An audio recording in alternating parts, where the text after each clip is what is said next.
जय महादेव। जितने भी सनातनी हिंदू राष्ट्रवादी भाई बंधु हैं उनको दिल से मेरा नमस्कार। नागपुर में दो गुटों के बीच में हिंसा होती है और उस हिंसे में जो आक्रामकता फैलती है वो देख करके सुन करके आप हिल जाएंगे। वो दृश्य मैं आपको दिखाऊंगा कि किस तरीके से मुस्लिम गुटों ने मिल करके, जिहादियों ने मिल करके हिंदुत्व तमाम भाई बंधुओं के ऊपर हमला किया है। नागपुर हिंसा को लेकर के जो सबसे बड़ा मास्टरमाइंड था उसकी बड़ी गिरफ्तारी हो गई है। दोस्तों, पहले उस गिरफ्तारी और उस मास्टरमाइंड की आपको फोटो दिखाते हैं। यह नागपुर हिंसा का मास्टरमाइंड है जिसका नाम फहीम खान है। इसने ही भड़काऊ स्पीच दिया था और औरंगजेब को लेकर के, कब्र को लेकर के इसने महिमा मंडल करी थी।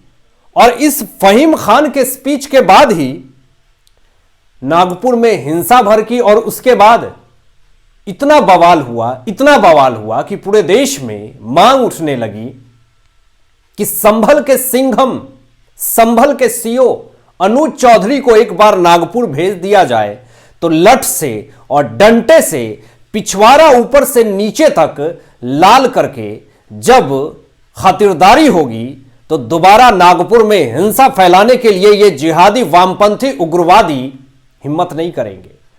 सिंघम की, संभल के सिंघम अनुज चौधरी की चारों तरफ महिमा मंडल हो रही है। संभल में सारे जिहादियों का ऊपर से नीचे तक टेढ़ा हड्डी भी सीधा करके रख दिया। योगी जी ने बुलडोजर कार्यक्रम शुरू कर दिया। अब देवेंद्र फडणवीस पूरे तरीके से एक्शन मोड में है। नागपुर हिंसा को लेकर के बड़ी खबर और कैसे एक साथ ही अखिलेश यादव और अभिमुक्तेश्वरानंद सरस्वती कैसे निपट गए हैं। 142 अरब संपत्ति जब्ती को लेकर के क्या बड़ी अपडेट आ रही है। 80 जिहादी गिरफ्तारियों को लेकर के क्या बड़ी अपडेट आ रही है और 222 एनकाउंटर को लेकर के योगी सरकार में क्या बड़ी अपडेट आ रही है, यह भी बात करेंगे। लेकिन बड़ा ही ताज्जुब होता है दोस्तों इस भारत देश में कि एक जिहादी के लिए, एक उग्रवादी के लिए भी दंगा भड़क सकता है। औरंगजेब की महिमा मंडल हो रही है इस भारत देश में। कुछ गुट हैं जो पूरी तरीके से आक्रामक हो चुके हैं कि औरंगजेब को लेकर के इस तरह का बयानबाजी कैसे दे दिया, औरंगजेब के कब्र को कैसे ढहाने की बात कर रहे हैं आप। और इसीलिए पूरी तरीके से दंगा भड़क गई कि औरंगजेब की कब्र पे बुलडोजर कैसे चढ़ा दिया जाएगा। वही औरंगजेब की महिमा मंडल इस भारत देश में कुछ लोग कर रहे हैं, जिसने अपने माता पिता को बंदी बना दिया था, जिस औरंगजेब ने अपने भाई के सिर को काट करके माता श्री के सामने रख दिया और कहा कि ये देखो अपने बेटे का कटा हुआ सिर। वो निर्दय बच्चा बेटा औरंगजेब जिसने अपने मां बाप को 40 दिन तक बूंद बूंद पानी के लिए तरसा दिया, उस औरंगजेब के लिए दंगा भड़क रहा है नागपुर में। जरा सोचिए कि हम किस भारत देश में रह रहे हैं। कट्टरपंथी मुस्लिम का आतंक इतना ज्यादा बढ़ गया कि एक्शन लेना पड़ा। आपको बता दें दोस्तों कि नागपुर में जो हिंसा हुई है जिसमें कि आईपीएस पुलिस अधिकारी के ऊपर हमला हुआ, 33 पुलिस अधिकारी के ऊपर हमला हुआ, 40 गाड़ियां जला दी गई और हिंदुओं के दुकानों को पूरी तरीके से जला करके राख कर दिया गया। एक जेसीबी को जला दी गई।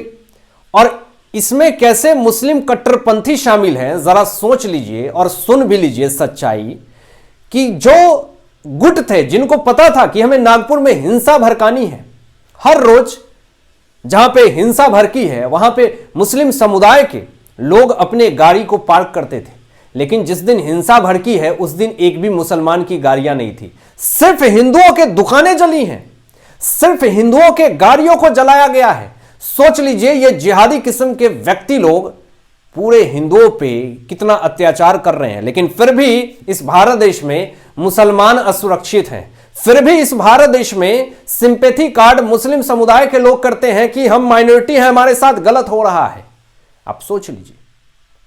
लेकिन मैं आपको आगे की सच्चाई बता रहा हूं दोस्तों कि हिंदुओं के दुकानों को जलाया गया, सिर्फ हिंदुओं के दुकानों को जलाया गया। सोच लीजिए, पूरा एजेंडा सेट था।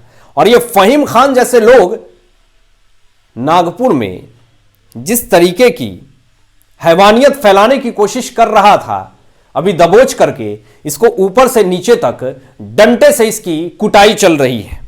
आपको बता दें दोस्तों कि 3 डीसीपी के ऊपर कुल्हाड़ी से हमला किया गया, लेकिन यह सब आखिर इसकी शुरुआत कैसे हो रही है, ये क्यों कर रहे हैं, ऐसा क्यों हो रहा है, इसकी शुरुआत कहां से हुई, इस पे भी बात कर लेते हैं।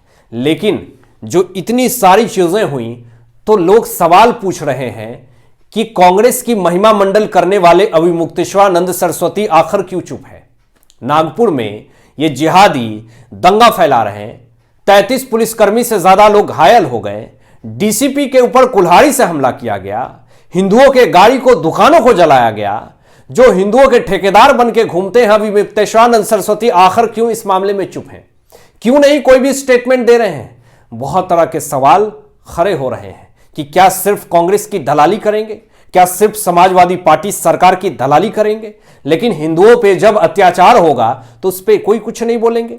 महाकुंभ में किस तरीके से दंगा भड़कती है और फिर उसके बाद ये झूठी खबरें फैला दी जाती है कि हजारों लोगों को संगम में फेंक दिया गया, संगम के पानी गंदे दिखने लगे थे अभिमुक्तेश्वरानंद सरस्वती को, लेकिन ये जिहादी वामपंथी उग्रवादी नागपुर में हिंसा फैला रहे हैं, हिंदुओं के गाड़ी को जला रहे हैं और हिंदुओं के ऊपर अत्याचार कर रहे हैं, दुकानें जला रहे हैं, डीसीपी पुलिसकर्मी पे कुल्हाड़ी पे हमले कर रहे हैं।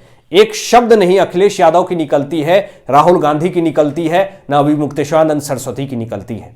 तो इससे माइनॉरिटी सपोर्टर्स, माइनॉरिटी प्यार साफ तौर पे दिख रहा है कि इस भारत देश में मुस्लिम वोटर्स को खुश करने के लिए तुष्टीकरण की राजनीति करी जाती है। लेकिन इन सब चीजों की शुरुआत कहां से हुई दोस्तों, इस पे जरा बात करनी बहुत जरूरी है। एक समाजवादी पार्टी विधायक अबू आजमी औरंगजेब को उत्तम प्रशासक कहता है, औरंगजेब की महिमा मंडल करता है, उसके बाद से पूरा मामला तुल पकड़ता है और फिर अबू आजमी को निलंबित भी किया जाता है। लेकिन सवाल यह उठता है कि इन सब दंगाइयों के पीछे अबू आजमी भले नाक रगड़ करके माफी मांग रहे हैं, लेकिन जो हमले किए जा रहे हैं, जो नागपुर में हिंसा भड़क रही है, इस मामले में आखिर कौन गुनहगार है। क्या फहीम खान को सिर्फ गिरफ्तार कर लेने से क्या मामला शांत हो जाएगा? क्या फहीम खान को दबोच लेने से, डंडे से सुताई कर देने से क्या नागपुर में जितनी सरकारी संपत्तियों को नुकसान हुआ, जेसीबी जलाए गए, दुकानें, हिंदुओं के ऊपर अत्याचार हुआ, क्या ये सब खत्म हो जाएंगे? नहीं होंगे। कुछ लोगों की हालत बहुत ज्यादा खराब है दोस्तों इस दंगे में। तो सोच लीजिए, राजनेता लोग तो अपनी राजनीति की रोटियां शेक करके चले जाते हैं, क्योंकि इनको तो हिंदू मुस्लिम करना है, जातिवाद करना है, लेकिन जाता तो आम आदमी है। कितने लाखों करोड़ों का नुकसान हुआ होगा, करोड़ों रुपए फूंक दिए गए, जैसे भी 30 लाख 40 लाख 50 लाख रुपए की आती है, उसको फूंक दिया गया, जला दिए गए। तो नुकसान किसका हुआ? आम आदमी पार्टी का। इस पे चुप्पी साध रखी है आम आदमी पार्टी, अभी कोई कुछ नहीं बोलेगा। नुकसान सिर्फ आम आदमी का होता है दोस्तों, सरकारी संपत्ति का नुकसान होता है। आपको मैं बता दूं कि नागपुर में हिंसा के बाद 11 इलाके में कर्फ्यू लगा दिया गया है। कांग्रेस की वजह से औरंगजेब की कब्र बची हुई है। यह बड़ा बयान देने वाले आखिर कौन है? देवेंद्र फडणवीस, महाराष्ट्र के मुख्यमंत्री। औरंगजेब की महिमा मंडल करने वाले देशद्रोही हैं, यह किसने स्टेटमेंट दिया? एकनाथ शिंदे ने। इस भारत देश में आज भी औरंगजेब की महिमा मंडल करते हैं लोग दोस्तों। ऐसे लोगों को आप क्या कहेंगे? सिर्फ और सिर्फ देश विरोधी कहेंगे। ऐसे लोग इस भारत देश में एकता को खत्म करने के लिए जिहादी वामपंथी किस्म के लोगों का महिमा मंडल करते हैं। बड़ी खबर मैं आपको बता दे रहा हूं कि इस नागपुर हिंसा मामले में 80 जिहादी को गिरफ्तार कर लिया गया है दोस्तों। 80 जिहादियों को गिरफ्तार करके योगी जी के अंडर में देने की मांग उठ रही है। अनुज चौधरी जी को अंडर में देने की मांग उठ रही है कि इस 80 जिहादी को अगर अनुज चौधरी जी के अंडर में दे दिया जाए तो ऊपर से नीचे तक डंडे से ऐसा मरम्मत की जाएगी कि सारा लूल्हा लंगड़ा भी सीधा हो जाएगा। ऐसे सरसों तेल लगा करके लठ में जब ऊपर से नीचे तक लाल किया जाएगा तो जितने भी लूल्हे लंगड़े भी हैं उनकी हड्डी जो है वो सीधी हो जाएगी। तो योगी जी को जरा दे दीजिए। अनुज चौधरी जी इंतजार में है कि नागपुर में जो हिंसा हुई है, देवेंद्र फडणवीस जरा दे दें एक दिन के लिए, पूरा ऊपर से नीचे तक इलाज कर देंगे। आपको बता दें दोस्तों कि देवेंद्र फडणवीस ने साफ तौर पे एक बड़ा स्टेटमेंट दिया कि नागपुर में जो हिंसा हुई है उस पर सख्त कार्रवाई करेंगे। आपको बता दें कि तुच्छ राजनीति करना संजय राउत का पुराना एजेंडा रहा है।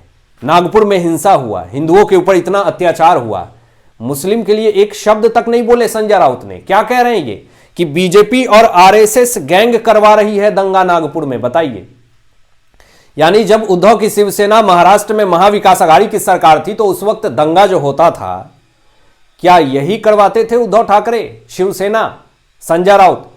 क्योंकि जो इंसान जैसा होता है वो ऐसा ही मत रखता है, वैसे ही विचारधारा रखता है। तो आप बीजेपी और आरएसएस के ऊपर सवाल खड़े कर रहे हैं, आरोप लगा रहे हैं। आपके पास कोई सबूत है, कोई सोर्स है, कोई साक्ष्य है?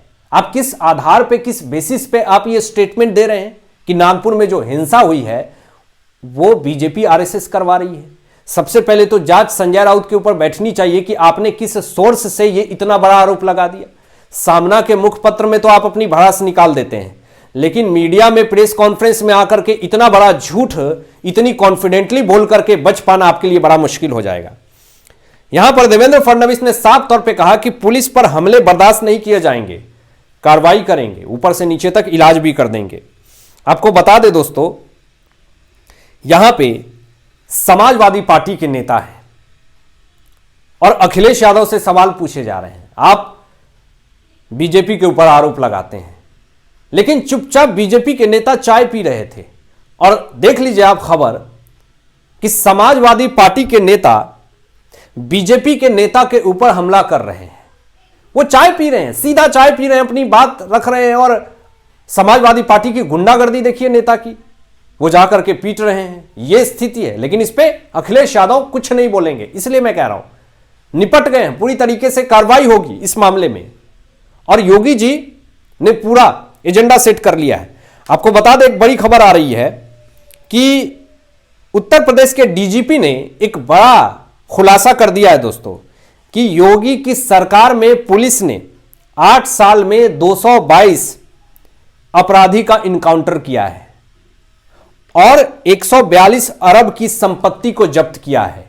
यह उत्तर प्रदेश के डीजीपी ने बहुत बड़ा स्टेटमेंट दे दिया है। और इस स्टेटमेंट के बाद से तमाम विरोधी विपक्षी सिर पीट रहे हैं, सीना पीट रहे हैं कि इतनी बड़ी सफलता 8 साल में योगी की सरकार ने, डीजीपी ने, पुलिस ने इतना बल दिया कि आज चारों तरफ योगी सरकार की, योगी पुलिस की महिमा मंडल हो रही है। आप क्या सोचते हैं इन तमाम विषयों पे? अपने विचार व्यक्त कीजिएगा। मिलते हैं एक लेटेस्ट ब्रेकिंग न्यूज के साथ, तब तक अपना ध्यान रखें, ख्याल रखें। सत्यमेव जयते। जय श्री राम।